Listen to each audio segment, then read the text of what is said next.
ಹಾಸನ ಜಿಲ್ಲೆಯ ಎಲ್ಲ ಪತ್ರಿಕಾ ಮಾಧ್ಯಮ ಹಾಗೂ ದೃಶ್ಯ ಮಾಧ್ಯಮದ ಸ್ನೇಹಿತರೆ, ಇವತ್ತಿನ ದಿನ ಧರ್ಮಸ್ಥಳ ಸತ್ಯಯಾತ್ರೆ ಧರ್ಮಸ್ಥಳದ ಮಂಜುನಾಥ ಸ್ವಾಮಿ ಹಾಗೂ ಅಣ್ಣಪ್ಪ ಸ್ವಾಮಿಯ ದರ್ಶನವನ್ನು ಪಡೆಯುವ ಮೂಲಕ ಕಳೆದ ಹಲವಾರು ದಿನಗಳಿಂದ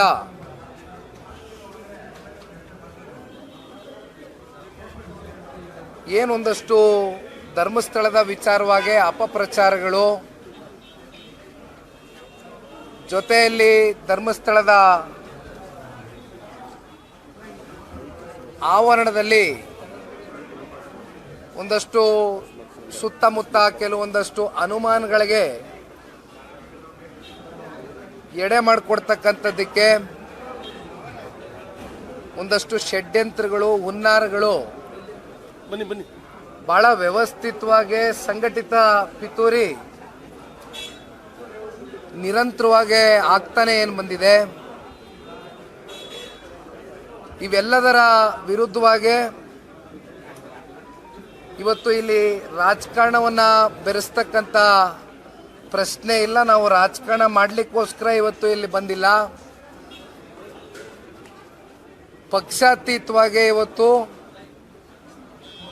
ಅಸಂಖ್ಯಾತ ಕೋಟ್ಯಾಂತರ ಭಕ್ತಾದಿಗಳು ಇವತ್ತು ಕರ್ನಾಟಕ ರಾಜ್ಯದಲ್ಲಷ್ಟೇ ಅಲ್ಲ, ಇವತ್ತು ದೇಶವ್ಯಾಪ್ತಿ ಹಲವಾರು ರಾಜ್ಯಗಳಿಂದ ಆರಾಧ್ಯ ದೇವ ಮಂಜುನಾಥ ಸ್ವಾಮಿಯನ್ನ ಪ್ರಾರ್ಥನೆ ಮಾಡ್ತಕ್ಕಂಥದ್ದಕ್ಕೆ ಎಲ್ಲ ಕಡೆಯಿಂದನೂ ಬರ್ತಕ್ಕಂಥದ್ದನ್ನ ನಾವೇನು ಕಾಣ್ತೇವೆ. ಜೊತೆಯಲ್ಲಿ ನಾನು ಕೂಡ ವೈಯಕ್ತಿಕವಾಗಿ ಬಾಲ್ಯದಿಂದನೂ ಮಂಜುನಾಥ ಸ್ವಾಮಿಯ ಪರಮ ಭಕ್ತ. ಪ್ರತಿ ವರ್ಷ ಚಾಚು ತಪ್ಪದಿರ ಧರ್ಮಸ್ಥಳಕ್ಕೆ ಬಂದು ಮಂಜುನಾಥ ಸ್ವಾಮಿ, ಅಣ್ಣಪ್ಪ ಸ್ವಾಮಿಯ ದರ್ಶನವನ್ನು ಪಡೆದು ಒಂದು ಆಶೀರ್ವಾದವನ್ನು ಪಡೆದುಕೊಂಡು ಹೋಗ್ತಕ್ಕಂಥ ಒಂದು ಸಂಸ್ಕೃತಿ ನಮ್ಮೆಲ್ಲರಲ್ಲೂ ಕೂಡ ಇದೆ. ಆದರೆ ಕಳೆದ ಹಲವಾರು ದಿನಗಳಿಂದ ಒಂದು ವ್ಯವಸ್ಥಿತವಾದಂಥ ಒಂದು ಸಂಚು, ಒಂದು ಷಡ್ಯಂತ್ರ ಅಂತಕ್ಕಂಥ ಪದ ಬಹುಶಃ ವಿಧಾನಮಂಡಲದ ಕಲಾಪದಲ್ಲಿ ಈ ಸರ್ಕಾರದಲ್ಲಿ ಒಂದು ದೊಡ್ಡ ಸ್ಥಾನದಲ್ಲಿ ಇರ್ತಕ್ಕಂಥ ಜನಪ್ರತಿನಿಧಿಗಳು ಮಾತನಾಡಿರ್ತಕ್ಕಂಥದ್ದನ್ನು ಕೂಡ ನಾವು ನೋಡಿದ್ದೇವೆ. ಬಹುಶಃ ಬಹಳಷ್ಟು ಚರ್ಚೆಗಳು ಇದ್ರ ಬಗ್ಗೆ ಒಂದು ರೀತಿ ಅನುಮಾನಗಳು ವ್ಯಕ್ತ ಆಗ್ತಾ ಇರ್ತಕ್ಕಂಥದ್ದು, ಶಂಕೆಗಳು ಇವೆಲ್ಲವೂ ಕೂಡ ನಮ್ಮ ಕಣ್ಮುಂದೆ ಏನು ವ್ಯಕ್ತ ಆಗಿದೆ.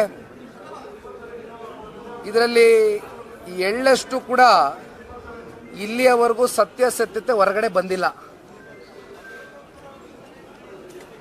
ಆದರೆ ಈ ಹಿಂದೆ ಯಾವ ಒಂದು ಸಮಾಜಘಾತಕ ಶಕ್ತಿಗಳು ಕೆಲಸ ಮಾಡ್ತಾ ಇದೆ, ಒಂದು ಹುನ್ನಾರವನ್ನು, ಒಂದು ಪಿತೂರಿಯನ್ನು ಮಾಡಿ ಆ ಸಮಾಜಘಾತಕ ಶಕ್ತಿಗಳು ಇವತ್ತು ಸಮಾಜದ ಮುಂದೆ ಇವತ್ತು ತನಿಖೆಯ ಮೂಲಕ ಅವ್ರನ್ನ ಹೊರಗೆ ತಗೊಂಡು ಬರ್ತಕ್ಕಂಥ ಒಂದು ಕೆಲಸವನ್ನು ಮಾಡಬೇಕಾಗಿದೆ.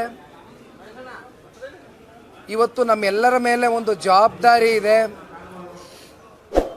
ನಮ್ಮ ಧರ್ಮವನ್ನು ನಾವು ರಕ್ಷಣೆ ಮಾಡ್ತಕ್ಕಂಥ ಒಂದು ಜವಾಬ್ದಾರಿ ಪ್ರತಿಯೊಬ್ಬ ನಾಗರಿಕನ ಮೇಲೂ ಇದೆ ಅಂತಕ್ಕಂಥದ್ದನ್ನ ಈ ಸಂದರ್ಭದಲ್ಲಿ ನಾವೆಲ್ಲರೂ ಭಾವಿಸಿದ್ದೇವೆ. ನಾನು ಈಗ ತಾನೇ ನಿಮಗೆ ಪ್ರಾರಂಭಿಕ ಹಂತದಲ್ಲಿ ಮಾತನಾಡಬೇಕಾದ್ರೆ ಹೇಳಿದ್ದೇನೆ, ಇದು ಯಾವುದೇ ಈ ವಿಚಾರದಲ್ಲಿ ಮಂಜುನಾಥ ಸ್ವಾಮಿ, ಅಣ್ಣಪ್ಪ ಸ್ವಾಮಿಯ ವಿಚಾರದಲ್ಲಿ ನಾವು ಇಲ್ಲಿ ರಾಜಕಾರಣವನ್ನು ಬೆರೆಸ್ತಕ್ಕಂಥದ್ದಕ್ಕೆ, ರಾಜಕಾರಣವನ್ನು ಮಾಡ್ತಕ್ಕಂಥದ್ದಕ್ಕೆ ಅಥವಾ ಯಾರ್ದೋ ವಿರುದ್ಧವಾಗಿ ಇಲ್ಲಿ ನಾವು ಇವತ್ತು ಈ ಒಂದು ಯಾತ್ರೆಯನ್ನು ಕೈಗೆತ್ಕೊಂಡಿರ್ತಕ್ಕಂಥದ್ದಲ್ಲ. ಬಹಳಷ್ಟು ಜನ ಭಕ್ತಾದಿಗಳು ಇವತ್ತು ಈ ಒಂದು ಯಾತ್ರೆಯಲ್ಲಿ ಸ್ವಯಂ ಪ್ರೇರಿತರಾಗಿ ಸ್ವಇಚ್ಛೆಯಿಂದ ನಾವು ಕೂಡ ನಿಮ್ಮ ಜೊತೆಯಲ್ಲಿ ಬರ್ತೇವೆ, ಧರ್ಮಸ್ಥಳದ ಪರವಾಗಿ ನಿಲ್ತೇವೆ ಅಂತಕ್ಕಂಥದ್ದನ್ನು ಈಗಾಗಲೇ ಹಳ್ಳಿಗಳಿಂದ ಜನ ಇವತ್ತು ಬಹಳ ದೊಡ್ಡ ಸಂಖ್ಯೆಯಲ್ಲಿ ಹೊರಟು ಬಂದಿರತಕ್ಕಂಥದ್ದನ್ನ ನಾವು ಧರ್ಮಸ್ಥಳದಲ್ಲಿ ಏನು ಕಾಣ್ಬೋದು. ಇವತ್ತು ವಿಶೇಷವಾಗಿ ಹಾಸನದಲ್ಲಿ ಇವತ್ತು ಈ ಶಾಲೆಯ ಒಂದು ಆವರಣದಲ್ಲಿ ತಿಂಡಿಯ ಒಂದು ವ್ಯವಸ್ಥೆಯನ್ನು ಹಾಸನ ಜಿಲ್ಲೆಯ ಗೌರವಾನ್ವಿತ ಎಲ್ಲ ನಮ್ಮ ನಾಯಕರುಗಳು ಅಚ್ಚುಕಟ್ಟಾಗಿ ಏರ್ಪಾಡನ್ನು ಮಾಡಿದ್ದಾರೆ. ಏಕೆಂದರೆ ರಾಜ್ಯದಿಂದ ಹಲವಾರು ಜಿಲ್ಲೆಗಳು, ಹಲವಾರು ತಾಲೂಕುಗಳಿಂದ ಭಕ್ತಾದಿಗಳು ಮಂಜುನಾಥ ಸ್ವಾಮಿಯ ದರ್ಶನವನ್ನು ಪಡಿತಕ್ಕಂಥದ್ದಕ್ಕೆ ಏನು ಬರ್ತಾ ಇದ್ದಾರೆ. ಅವರೆಲ್ಲರಿಗೂ ಕೂಡ ತಿಂಡಿಯ ವ್ಯವಸ್ಥೆಯನ್ನು ಮಾಡಬೇಕು ಅಂತಕ್ಕಂಥದ್ದನ್ನ ನಿರ್ಧಾರ ಮಾಡಿ ಜಿಲ್ಲೆಯ ನಾಯಕರು ಇವತ್ತು ಮಾಡ್ಕೊಂಡಿದ್ದಾರೆ. ಹಾಗಾಗಿ ಅವರ ಎಲ್ಲರನ್ನೂ ಕೂಡ ಮಾತನಾಡಿಸ್ತಕ್ಕಂಥದ್ದಕ್ಕೆ ಈಗಾಗಲೇ ನಾವೆಲ್ಲರೂ ಕೂಡ ಇವತ್ತು ಬಂದು ಇಲ್ಲಿ ಕುಳಿತಿದ್ದೇವೆ. ಜೊತೆಯಲ್ಲಿ ರಾಜ್ಯ ವ್ಯಾಪ್ತಿಯಿಂದ JDLP ನಾಯಕರಾಗಿರ್ತಕ್ಕಂಥ ಮಾನ್ಯ ಸುರೇಶ್ ಬಾಬಣ್ಣವರು ನಮ್ಮ ಜೊತೆಯಲ್ಲಿದ್ದಾರೆ.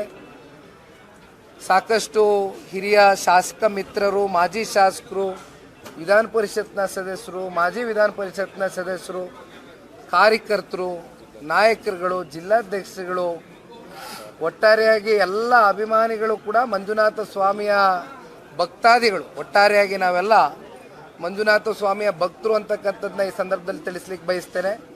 ನಾವೆಲ್ಲರೂ ಸೇರಿ ಇವತ್ತು ಸತ್ಯದ ಪರವಾಗಿ ನಿಲ್ತಕ್ಕಂಥದ್ದು, ಧರ್ಮವನ್ನು ರಕ್ಷಣೆ ಮಾಡ್ತಕ್ಕಂಥದ್ದಕ್ಕೆ ಇವತ್ತು ನಮ್ಮೆಲ್ಲರ ಒಂದು ಅಳಿಲ್ ಸೇವೆಯನ್ನು ಇವತ್ತಿನ ದಿನ ಈ ಒಂದು ಧರ್ಮ ಸತ್ಯ ಯಾತ್ರೆಯ ಮೂಲಕ ಧರ್ಮಸ್ಥಳಕ್ಕೆ ಹೋಗ್ತಕ್ಕಂಥದ್ದಕ್ಕೆ ಇವತ್ತು ನಾವೇನು ಬಂದು ನಿಂತಿದ್ದೇವೆ. ಇಷ್ಟೇ ಅಲ್ಲ, ಇವತ್ತು ಕಾವಂದರು ಧರ್ಮಾಧಿಕಾರಿಗಳು ಇಡೀ ದಿನ ನಮಗೆ ಅವರ ಬಿಡುವಿಲ್ದಿರೋ ಸಮಯ ಇದ್ದರೂ ಕೂಡ ಜನ ಹೆಚ್ಚಾಗಿ ಬರ್ತಾ ಇರೋದ್ರಿಂದ ತಮ್ಮ ಸಮಯ ನಮಗೊಂದು ನಿಗದಿ ಮಾಡಿದ್ರೆ ಆ ಸಮಯಕ್ಕೆ ನಾವು ಬರ್ತೇವೆ ಗುರುಗಳೇ ಅಂತಕ್ಕಂಥದ್ದನ್ನ ನಾವು ಕೇಳಿದಂಥ ಸಂದರ್ಭದಲ್ಲಿ ಇಡೀ ದಿನ ನಾವು ನಿಮಗೆ ಸಮಯವನ್ನು ಕೊಡ್ತೇವೆ, ನಮಗೆ ಗೊತ್ತಿದೆ ಜನ ಭಾಳ ದೊಡ್ಡ ಸಂಖ್ಯೆಯಲ್ಲಿ ಇವತ್ತು ಬರ್ತಾ ಇರ್ತಕ್ಕಂಥ ಹಿನ್ನೆಲೆಯಲ್ಲಿ ನಾವು ಹೆಚ್ಚಿನ ಸಮಯವನ್ನು ನಿಮಗೆ ಕೊಡ್ತೇವೆ, ನೀವು ಯಾವಾಗ ಬಂದರೂ ಕೂಡ ನಿಮಗೆ ನಾವು ಸ್ವಾಗತವನ್ನು ಕೋರ್ತೇವೆ ಅಂತಕ್ಕಂಥ ಒಂದು ಹೃದಯ ವೈಶಾಲ್ಯತೆ, ಒಂದು ದೊಡ್ಡ ಗುಣವನ್ನು ಮೆರೆದಿದ್ದಾರೆ. ಸನ್ಮಾನ್ಯ ವೀರೇಂದ್ರ ಹೆಗ್ಡೆ ಅವರ ಕುಟುಂಬಸ್ಥರು ಮತ್ತು ಅವರು ಇವತ್ತು ಈ ಒಂದು ಪ್ರಕರಣದಲ್ಲಿ ಎಷ್ಟೇ ಅವರ ಮನಸ್ಸಿನ ಮೇಲೆ ನೋವು ಉಂಟಾಗಿದ್ದರೂ ಕೂಡ, ಎಷ್ಟೇ ಅವರಿಗೆ ಬೇಸರ ಆಗಿದ್ದರೂ ಕೂಡ ಅವರು ಅತ್ಯಂತ ತಾಳ್ಮೆಯಿಂದ, ಸಮಾಧಾನದಿಂದ, ಭಾಳ ಹೃದಯ ವೈಶಾಲ್ಯತೆಯಿಂದ ಇವತ್ತು ವರ್ತನೆ ಮಾಡಿರ್ತಕ್ಕಂಥದ್ದು ನಿಜಕ್ಕೂ ಕೂಡ ಇದು ಕನ್ನಡಿಗರು ಎಲ್ಲರೂ ಕೂಡ ಇವತ್ತು ಮೆಚ್ಚಬೇಕಾಗಿರ್ತಕ್ಕಂಥ ಒಂದು ವಿಚಾರ. ಆ ಹಿನ್ನೆಲೆಯಲ್ಲಿ ನೈತಿಕವಾಗಿ ಧರ್ಮಾಧಿಕಾರಿಗಳಿಗೆ ಮತ್ತು ಅವರ ಕುಟುಂಬಕ್ಕೆ ಒಂದು ನೈತಿಕ ಬೆಂಬಲವನ್ನು ಕೂಡ ಇವತ್ತು ಸೂಚಿಸ್ತಕ್ಕಂಥ ಕೆಲಸ ಇವತ್ತು ನಮ್ಮೆಲ್ಲರ ನಾಯಕರ ಕಡೆಯಿಂದ ನಾವು ಈ ಸಂದರ್ಭದಲ್ಲಿ ಭಕ್ತಾದಿಗಳಾಗಿ ಮಾಡಲಿಕ್ಕೆ ಬಯಸ್ತೇವಣ.